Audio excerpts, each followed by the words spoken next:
Nagsisimula ang kwento ng Biblia sa paglabas ng buhay ng Diyos mula sa kadiliman, pag-uutos sa ating magandang mundo at pagkatapos ay pagpapala. Iyan ang mga nilalang na pinanghahawakan ang pagpapala. Isa yan sa mga nakakatawang relihiyosong salita. Oo, tama. Ang mga tao ay nagsasabi ng isang pagpapala sa kanilang pagkain o pagkatapos nilang bumahing o isang pangkalahatang paraan lamang para sabihin na ang mga bagay ay maayos para sa akin, ngunit sa Biblia ng pagpapala ay mas tiyak. Ang unang pagpapala sa Biblia ay kapag ang Diyos ay lumikha ng mga hayop at binasbasan niya. Sinasabi nilang maging mabunga at magpakarami at punuin ang lupain.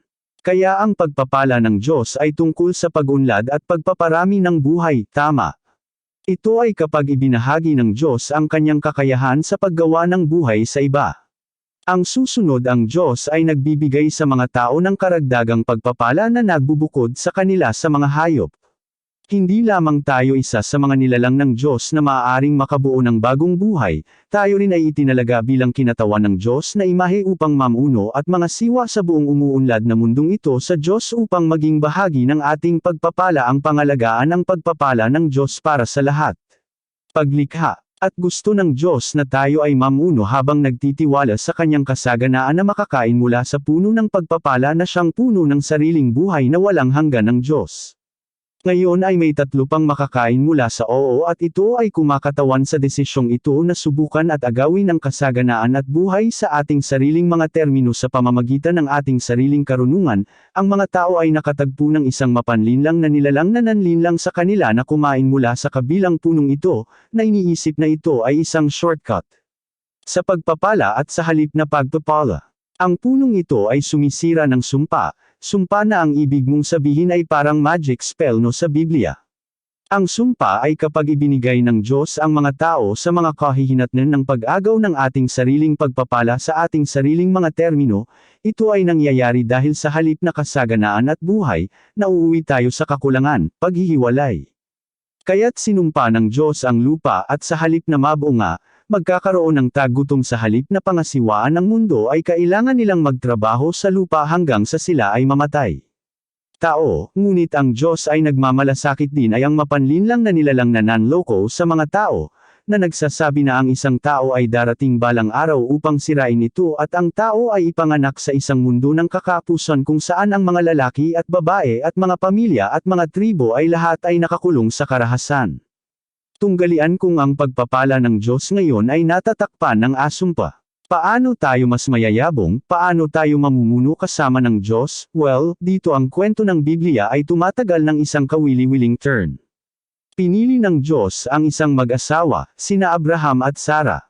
At pinagpapala sila ng Diyos at sinabing sila ay magiging isang malaking pamilya, maging mabunga at dumami at marami pang. Diyos ang nagsabi na ang kanyang pagpapala kay Abraham at sa kanyang pamilya ay para sa mas malaking layuning ito. Upang sa pamamagitan nila, ang pagpapala ng Diyos ay maabot sa lahat ng mga bansa.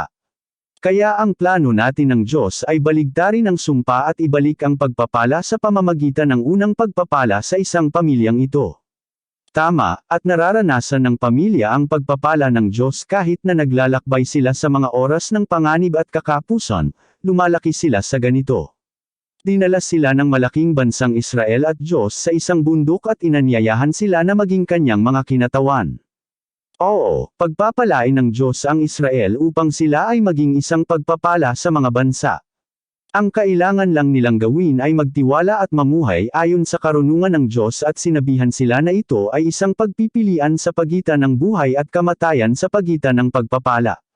Ngayon ipagpatuloy ang pagbabasa dahil ang mga Israelita ay halos hindi nagtitiwala sa Diyos para sa kanyang pagpapala. Ang kanilang kwento ay napuno ng mga putla ng palabas.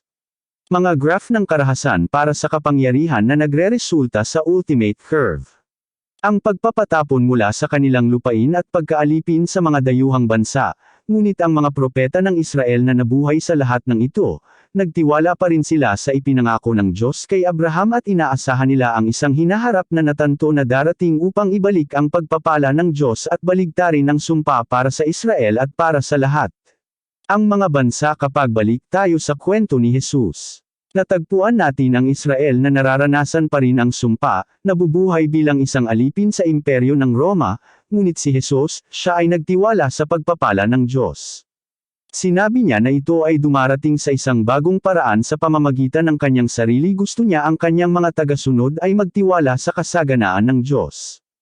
Ang magbahagi at maging mapagbigay at tinuruan pa ang kanyang mga tagasunod na pagpalain ang mga taong sumusumpa sa kanila.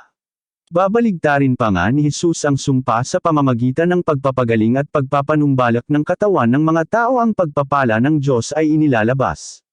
Hinarap din ni Jesus ang kanyang mga kapwa Israelita na nasa kapangyarihan at inakusahan mo sila na humahadlang sa plano ng Diyos na pagpalain ang Israel at ang mga bansa sa pamamagitan nila.